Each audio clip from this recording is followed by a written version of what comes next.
आंघोळीकरिता पाणी गरम करताना इलेक्ट्रिक हीटरचा शॉक लागून महिलेचा मृत्यू। वनोजा येथील घटना।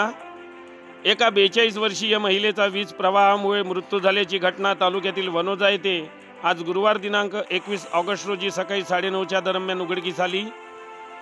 लीलाबाई बालाजी कोडापे वय 42 वर्ष, राहणार वनोजा, तालुका रायगाव असे वीज प्रवाहामुळे मृत्यू झालेल्या विधवा महिलेचे नाव आहे। मिळालेल्या माहितीनुसार वनोजा येथील लीलाबाई कोडापे ही महिला गरम पाण्यासाठी इलेक्ट्रिक रॉड हीटर वापरत होती। सकाळी आंघोळीकरिता पाणी गरम करण्याकरिता तिने हीटर चालू केले व पाणी गरम करण्याचे काम संपल्यानंतर तिने पाणी गरम झाले की नाही म्हणून बादलीमध्ये हात टाकला तर तिला विजेचा जोरात धक्का बसला व खाली पडली।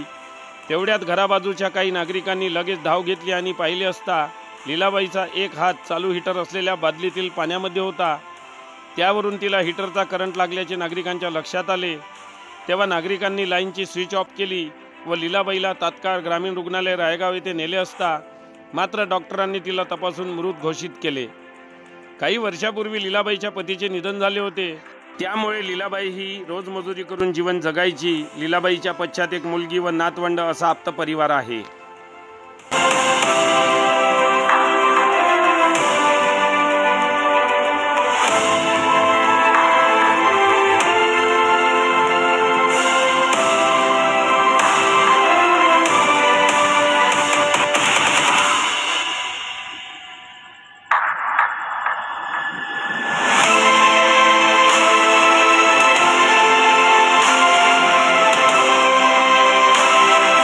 बातम्यांशी अपडेट राहण्याकरिता आजच आमच्या चॅनलला सबस्क्राइब करा आणि बेल आयकॉनवर क्लिक करा।